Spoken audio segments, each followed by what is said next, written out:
दोस्तों नमस्कार, पीके एजुकेशन में आप सभी साथियों का स्वागत है। दोस्तों आज मैं फिर से आप सबके सामने उपस्थित हूं डी ट्रिपल एस बी के कुछ प्रीवियस ईयर क्वेश्चंस को लेके, जो आपको आने वाले भविष्य में डी ट्रिपल एस बी के एग्जाम होने वाले हैं उसमें आपको बहुत ही सहायता करने वाले हैं। दोस्तों पीके एजुकेशन चैनल पर आपको एक previous year question D triple S B का कराया जा रहा है, जिसके 3 क्लास जो है पहले से अपलोड है और आज हम चौथा क्लास लेकर आपके सामने उपस्थित हैं। इसके जो है कई सारे क्वेश्चंस जो है कराए जा चुके हैं, जो आप चैनल पे जाके विजिट कर सकते हैं और उसके क्लास आप ले सकते हैं। तो दोस्तों यदि आपने अभी तक इस चैनल को सब्सक्राइब नहीं किया है तो इस पीके एजुकेशन चैनल को जरूर सब्सक्राइब करें, क्योंकि इन फ्यूचर जितने भी प्रीवियस ईयर क्वेश्चंस हैं डी ट्रिपल एस बी के आपको इस चैनल पर देखने को मिलेंगे। तो दोस्तों आज हम 51 नंबर से स्टार्ट करेंगे। आइए स्टार्ट करते हैं। प्रश्न नंबर 51 है, गौतमी पुत्र श्री सातकर्णी किस वंश के राजा थे? इसके 4 ऑप्शन आपके सामने हैं। पहला ऑप्शन है चोल, दूसरा ऑप्शन है चेर, तीसरा ऑप्शन है पांड्य और चौथा ऑप्शन है सातवाहन। दोस्तों इसका सही ऑप्शन आपको बताना है। इसका जो है करेक्ट ऑप्शन होगा आपका ऑप्शन नंबर डी, सातवाहन। ठीक है, इसका एक्सप्लेनेशन देखते हैं। आइए, गौतमी पुत्र सातकर्णी सातवाहन वंश का महानतम शासक था। इनकी माता बालाश्री के नासिक अभिलेख में इन्हें एकमात्र ब्राह्मण एवं अद्वितीय ब्राह्मण कहा गया है। आंध्र सातवाहन 60 ईसा पूर्व से 230 ईसा पूर्व वंश का संस्थापक सेमुक था।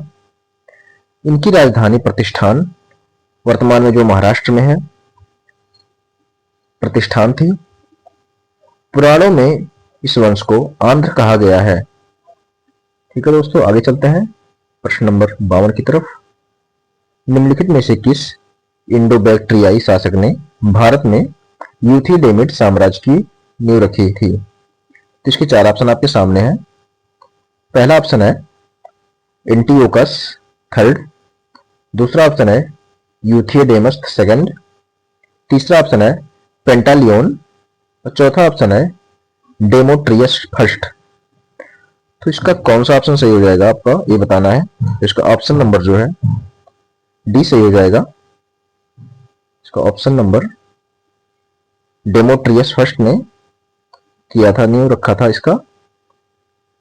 इसका एक्सप्लेनेशन देखते हैं। डेमोट्रियस फर्स्ट इंडो बैक्ट्रियाई शासक ने भारत में यूथिडेमिड साम्राज्य की नींव रखी। यह राजवंश 230 ईसा पूर्व में स्थापित एक हेलेनिस्टिक राजवंश था, जिसने 230 ईसा पूर्व से 10 ईसा पूर्व तक ग्रीको बैक्ट्रियन और इंडो-ग्रीक साम्राज्यों पर शासन किया था। इसके अंतिम शासक जो है स्ट्रेटो की मृत्यु पर।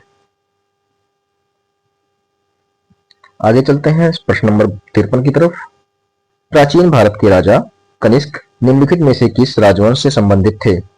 इसके 4 ऑप्शन आपके सामने हैं। पहला ऑप्शन है कुषाण, दूसरा है कर्ण और तीसरा है शुंग, चौथा है मौर्य। तो इसके कौन से ऑप्शन सही होंगे दोस्तों, आपको पता हो तो कमेंट बॉक्स में जरूर बताएं। इसका जो सही ऑप्शन होगा ऑप्शन नंबर ए, कुषाण। इसका एक्सप्लेनेशन देखते हैं दोस्तों। कनिष्क का संबंध कुषाण वंश से था। कुषाण वंश का संस्थापक कुजुल कड़फिसेस था। कनिष्क ने 78 ईसा पूर्व में शक संवत चलाया। कनिष्क बौद्ध धर्म का संरक्षक था तथा इसके शासनकाल में चतुर्थ बौद्ध संगीति का आयोजन वसुमित्र के अध्यक्षता में कुंडल वन जो कश्मीर में हुआ। इस बौद्ध संगीति में बौद्ध धर्म हीनयान एवं महायान 2 भागों में बट गया। आगे चलते हैं दोस्तों प्रश्न नंबर 54 की तरफ। प्रश्न नंबर 54 है, अश्वघोष जो राजा किसके दरबार में रहता था, उसने बुद्ध चरित लिखी? इसके 4 ऑप्शन आपके सामने हैं। अश्वघोष जो है किस राजा के दरबार में रहते थे, इसको आपको बताना है। पहला ऑप्शन है कनिष्क, दूसरा है बाबर, तीसरा है विक्रमादित्य, चौथा है अशोक। इसका जो ऑप्शन नंबर ए हो जाएगा सही। कनिष्क। इसका एक्सप्लेनेशन है दोस्तों, अश्वघोष कुशाल नरेश कनिष्क के समकालीन बौद्ध महाकवि तथा दार्शनिक थे। ये कनिष्क के राजकवि भी थे। इनके द्वारा रचित बुद्ध चरितम संस्कृत का महाकाव्य है। अश्वघोष द्वारा रचित अन्य कृतियां सौंदरानंद काव्यम, सारिपुत्र प्रकरणम आदि है। दोस्तों इनकी कृतियां जो है इंपॉर्टेंट है, इसको ध्यान में रखिएगा आप लोग। आगे चलते हैं 55 की तरफ। दोस्तों प्रश्न नंबर 55 है, कनिष्क महान जो किस राजवंश के तुरुस्क सम्राट थे? उन्होंने गांधार स्कूल की यूनानी बौद्ध कला को प्रोत्साहन दिया। तो इसके 4 ऑप्शन आपके सामने है दोस्तों। पहला ऑप्शन है कौशल, दूसरा है कुषाण, तीसरा है मौर्य, चौथा है इनमें से कोई नहीं। दोस्तों ये D+B फायर ऑपरेटर परीक्षा में आया हुआ था 2014 में। तो दोस्तों इसका जो ऑप्शन सही हो जाएगा वो ऑप्शन नंबर बी कुषाण। इसका जो एक्सप्लेनेशन है दोस्तों देखते हैं। ये कनिष्क कुषाण वंश का सबसे प्रतापी राजा शासक था। कनिष्क भारतीय इतिहास में अपनी विजय, धार्मिक प्रवृत्ति, साहित्य आदि के लिए विख्यात था। कनिष्क के काल में सर्वाधिक विकास कला के क्षेत्र में हुआ। गांधार शैली में निर्मित बुद्ध तथा बोधिसत्व मूर्तियां ही विशेष रूप से उल्लेखनीय थीं। इस शैली को यूनानी, बौद्ध, इंडो ग्रीक, रोमन कला भी कहा जाता है। मथुरा शैली में अनेक स्तूप मूर्तियों का निर्माण हुआ। आइए आगे चलते हैं प्रश्न नंबर 56 की तरफ। भरमौर में सबसे बड़ा मंदिर कौन सा है जो हिमाचल प्रदेश में गुप्त युग के बाद का हिंदू मंदिर है? दोस्तों इसके 4 ऑप्शन आपके सामने है। पहला ऑप्शन है संकट मोचन मंदिर, दूसरा ऑप्शन है वशिष्ठ मंदिर, तीसरा ऑप्शन है लक्षणा देवी मंदिर, चौथा ऑप्शन है बाबा बालकनाथ मंदिर। दोस्तों ये D+B PRT 2022 में सेकंड शिफ्ट का क्वेश्चन है। इसका जो ऑप्शन सही हो जाएगा वो ऑप्शन नंबर हो जाएगा सी, लक्षणा देवी मंदिर। ऑप्शन देखते हैं, इसका एक्सप्लेनेशन देखते हैं दोस्तों क्या है। भरमौर स्थित सबसे बड़ा मंदिर लक्षणा देवी मंदिर है, जो हिमाचल प्रदेश में गुप्त युग के बाद का हिंदू मंदिर है। यह देवी दुर्गा के महिषासुर मर्दनी रूप को समर्पित है। यह 7वीं शताब्दी के उत्तरार्ध का है और भारत के सबसे पुराने अवशिष्ट लकड़ी के मंदिरों में से एक है। आइए दोस्तों आगे चलते हैं 57 की तरफ। प्रश्न नंबर 57 है, विक्रमादित्य की उपाधि किसने धारण की थी? इसके 4 ऑप्शन आपके सामने हैं। पहला ऑप्शन है अशोक, दूसरा है बिंदुसार, तीसरा ऑप्शन है चंद्रगुप्त सेकंड, या चौथा ऑप्शन है समुद्रगुप्त। दोस्तों आपको पता हो इसका आंसर तो कमेंट बॉक्स में जरूर आंसर करें। इसका जो आंसर हो जाएगा option number C, Chandragupta second. ठीक है दोस्तों, चंद्रगुप्त सेकंड हो जाएगा इसका आंसर। आइए इसका एक्सप्लेनेशन देखते हैं। गुप्त वंश की स्थापना श्री गुप्त ने की थी। इस राजवंश का सबसे प्रतापी राजा चंद्रगुप्त सेकंड था। इन्होंने शकों पर विजय के उपलक्ष्य में 57 ईसा पूर्व में एक नया संवत विक्रम संवत के नाम से प्रारंभ किया। चंद्रगुप्त द्वितीय ने विक्रमादित्य की उपाधि धारण की। समुद्रगुप्त को भारत का नेपोलियन कहा जाता है। आइए दोस्तों आगे चलते हैं प्रश्न नंबर 58 की तरफ।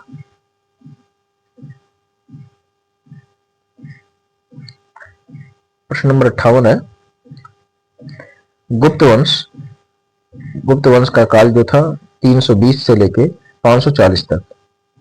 ठीक है दोस्तों, गुप्त वंश के शासन के दौरान कुतुब मीनार के नजदीक लौह स्तंभ पर किसका समाधिकार है? इसके चार ऑप्शन आपके सामने हैं। पहला ऑप्शन है समुद्रगुप्त, दूसरा है चंद्रगुप्त, तीसरा है कुमारगुप्त या चौथा है उपरोक्त सभी। तो इसका जो ऑप्शन नंबर सही हो जाएगा वो ऑप्शन नंबर बी सही हो जाएगा, चंद्रगुप्त। इसका जो एक्सप्लेनेशन है ये देखते हैं। गुप्त वंश के शासन के दौरान तथा वर्तमान में कुतुब मीनार के निकट स्थित लौह स्तंभ पर चंद्रगुप्त विक्रमादित्य का समाधिकार है। दोस्तों ये लौह स्तंभ जो है दिल्ली में है, आप आकर देख सकते हैं। इसके निकट ही बना हुआ है कुतुब मीनार के लौह स्तंभ भी। इस स्तंभ का निर्माण गुप्त वंश के महान राजा चंद्रगुप्त द्वितीय की याद में करवाया गया था। आइए आगे चलते हैं प्रश्न नंबर 59 की तरफ।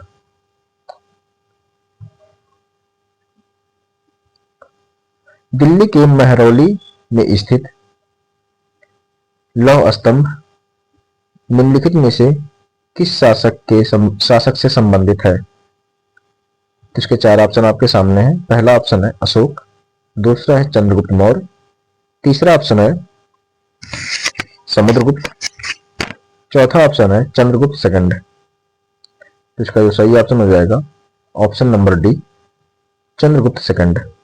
इसका जो एक्सप्लेनेशन है दोस्तों देखते हैं। चंद्रगुप्त सेकंड को विक्रमादित्य के नाम से भी जाना जाता है। वह भारत का महानतम एवं शक्तिशाली सम्राट था। इसके साम्राज्य में गुप्त वंश अपने चरमोत्कर्ष पर पहुंचा। महरौली में स्थित लौह स्तंभ गुप्त वंश के शासक चंद्रगुप्त द्वितीय से संबंधित है। प्रश्न नंबर 60 की तरफ चलते हैं। दिल्ली में महरौली में स्थित लौह स्तंभ पर माना जाता है कि इसकी शौर्य गाथा अंकित की गई है। इसके चार ऑप्शन आपके सामने हैं। पहला ऑप्शन है अशोक, दूसरा है चंद्रगुप्त सेकंड, तीसरा है समुद्रगुप्त, चौथा ऑप्शन है कनिष्क। इसको बताना है कौन सा ऑप्शन सही हो जाएगा आपका। ऑप्शन नंबर जो है बी सही हो जाएगा, चंद्रगुप्त सेकंड। दोस्तों दिल्ली में महरौली में स्थित लौह स्तंभ पर चंद्रगुप्त सेकंड की शौर्य गाथा का अंकन किया गया है। यह चंद्रगुप्त सेकंड द्वारा निर्मित प्राचीन भारतीय धातुकर्म की प्रकाष्ठा को प्रदर्शित करता है। प्रश्न नंबर 61 की तरफ चलते हैं दोस्तों। आइए, अजंता और एलोरा की गुफाएं किसके पास है? इसके चार ऑप्शन आपके सामने हैं। पहला ऑप्शन है अजमेर, दूसरा है औरंगाबाद, तीसरा है पटना, चौथा है जयपुर। यह दोस्तों DSSB में पूछा गया क्वेश्चन है 2014 में। इसका जो ऑप्शन नंबर बी सही है हो जाएगा, औरंगाबाद में। अजंता एलोरा की गुफाएं महाराष्ट्र के औरंगाबाद शहर के समीप स्थित है। ये गुफाएं बड़ी बड़ी चट्टानों को काटकर बनाई गई है। 29 गुफाएं अजंता में तथा 34 गुफाएं एलोरा में स्थित हैं। दोस्तों ये नंबर आपको देखने को मिलेंगे, पूछता है हमेशा एग्जाम में। 34 जो है गुफाएं एलोरा में है और 29 जो है अजंता में स्थित है। आइए प्रश्न नंबर 62 की तरफ चलते हैं। विश्व प्रसिद्ध अजंता की गुफाएं किस राज्य में स्थित है? इसके चार ऑप्शन आपके सामने है। पहला ऑप्शन है मध्य प्रदेश, दूसरा है महाराष्ट्र, तीसरा है कर्नाटक, चौथा है ओडिशा। दोस्तों अभी हमने ऊपर देखा इसको, इसका जो ऑप्शन नंबर सही हो जाएगा ऑप्शन नंबर डी, महाराष्ट्र। इसका जो एक्सप्लेनेशन है देखते हैं। ये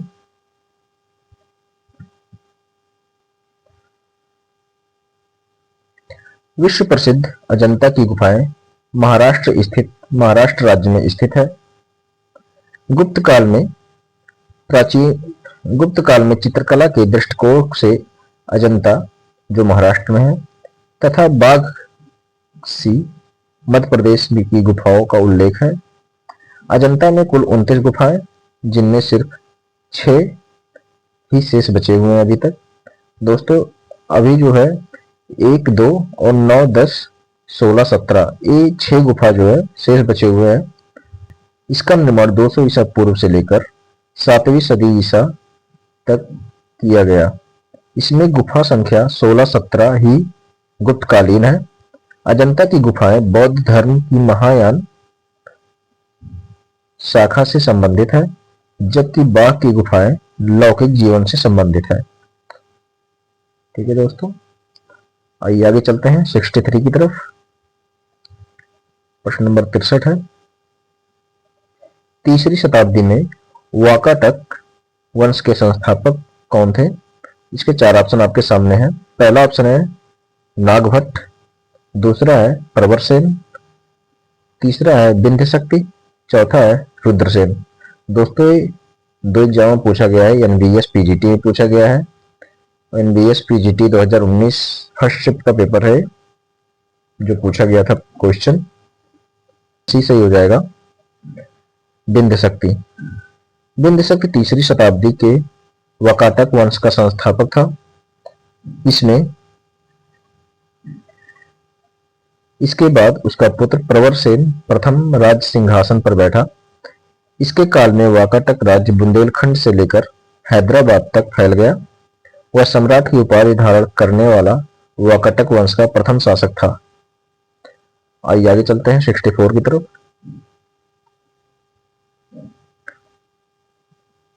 भारत में स्थित राजा नरसिंह देव फर्स्ट का सूर्य मंदिर कहाँ स्थित है?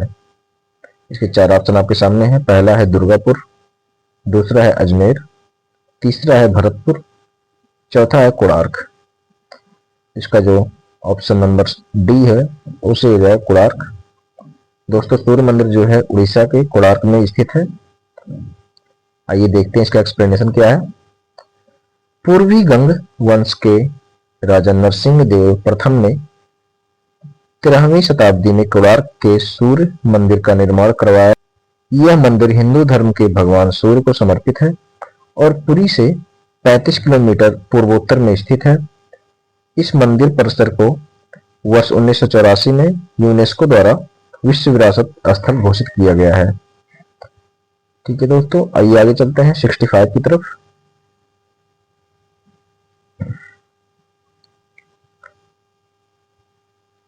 राजा राज किस वंश के शासक थे?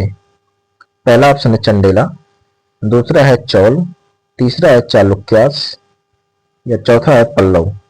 दोस्तों D+B PRT का क्वेश्चन है, 2022 में सेकंड शिफ्ट में पूछा गया क्वेश्चन है। तो इसका जो ऑप्शन नंबर हो जाएगा बी, राजवंश।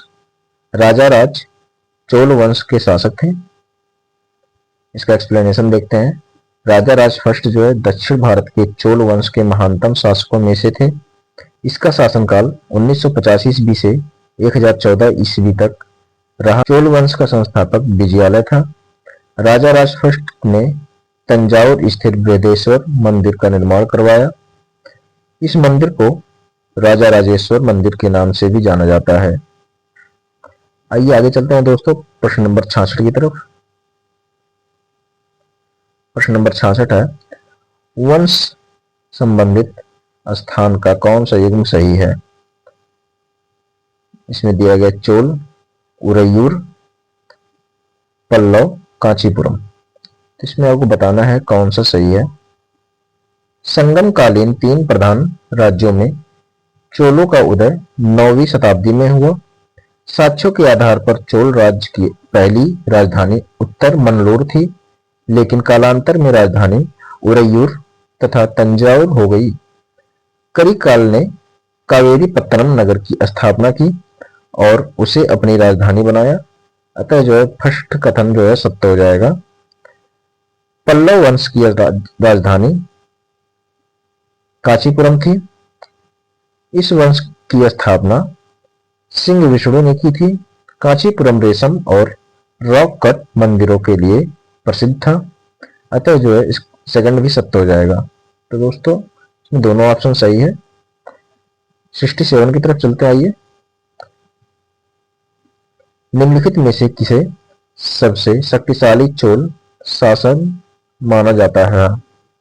तो इसके 4 ऑप्शन आपके सामने हैं। पहला ऑप्शन हो जाएगा राजेंद्र फर्स्ट, दूसरा ऑप्शन है राजा राज फर्स्ट, तीसरा है बंती दुर्ग, चौथा ऑप्शन है विजयालय। तो इसका जो ऑप्शन नंबर बी है वो सही हो जाएगा राजा राज राजराज फर्स्ट। इसका जो एक्सप्लेनेशन देखते हैं दोस्तों, आइए।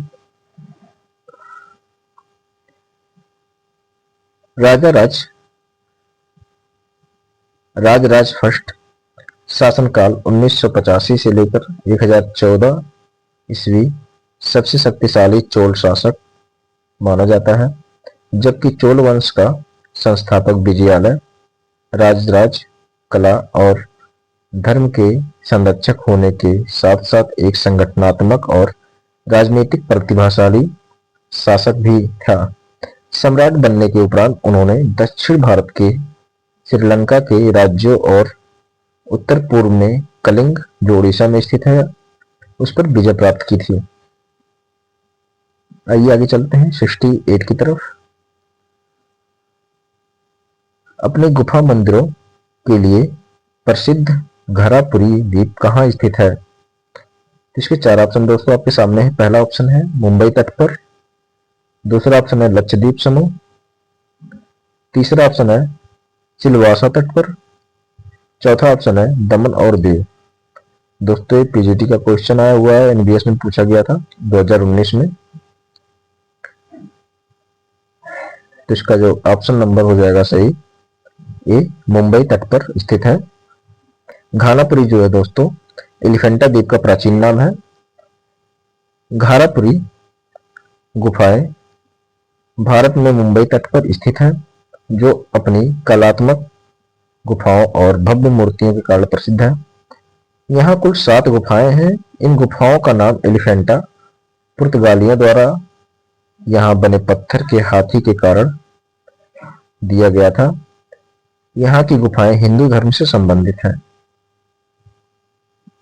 दोस्तों आइए आगे चलते हैं 69 की तरफ। कंदरिया महादेव मंदिर किस राजपूत वंश के संरक्षण में बनाया गया था? तो दोस्तों आपको बताना है, इसका 4 ऑप्शन आपके सामने है। पहला ऑप्शन है दिल्ली और अजमेर के चौहान, दूसरा ऑप्शन है कन्नौज के राठौड़, तीसरा ऑप्शन है मेवाड़ की सिसोदिया, चौथा ऑप्शन है बुंदेलखंड के चंदेल। तो इसका जो ऑप्शन नंबर डी हो जाएगा सही, बुंदेलखंड के चंदेल, इसे हो जाएगा। इसका एक्सप्लेनेशन देखते आइए।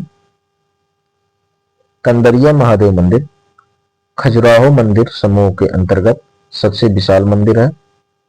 इस मंदिर को वर्ष 1025 से लेकर 1050 ईस्वी के बीच बुंदेलखंड के चंदेल शासक राजा धंगदेन के द्वारा बनवाया गया था। भगवान शिव को समर्पित यह मंदिर मध्य प्रदेश में स्थित है, जो स्थापत्य की एक अप्रतिम निर्माण छवि प्रस्तुत करता है। ठीक है दोस्तों, आइए आगे चलते हैं प्रश्न नंबर 70 की तरफ। चिदम्बरम का चोल मंदिर निम्न में से किस धार्मिक समूह का है? इसके 4 ऑप्शन आपके सामने है। पहला ऑप्शन है अलवर, दूसरा है जैन, तीसरा है नैनार और चौथा ऑप्शन है वैदिक। केवीएस टीजीटी का पेपर में आया हुआ क्वेश्चन है दोस्तों 2018 में। तो इसका जो सही ऑप्शन हो जाएगा ऑप्शन नंबर सी, नैनार, ये सही हो जाएगा। आइए इसका एक्सप्लेनेशन देखते हैं दोस्तों। चिदम्बरम मंदिर तमिलनाडु के चिदम्बरम में अवस्थित है, जो भगवान शिव को समर्पित है। यह मंदिर वास्तुकला की द्रविड़ शैली में बनाया गया था। यह मंदिर नैनार नामक धार्मिक समूह से संबंधित है। नैनार जो है भगवान शिव को समर्पित संतों का समूह था। दोस्तों आज के लिए बस इतना ही, मिलते हैं नेक्स्ट वीडियो में। दोस्तों वीडियो में बने रहने के लिए धन्यवाद। वीडियो अच्छा लगा हो तो लाइक शेयर सब्सक्राइब जरूर करें चैनल को।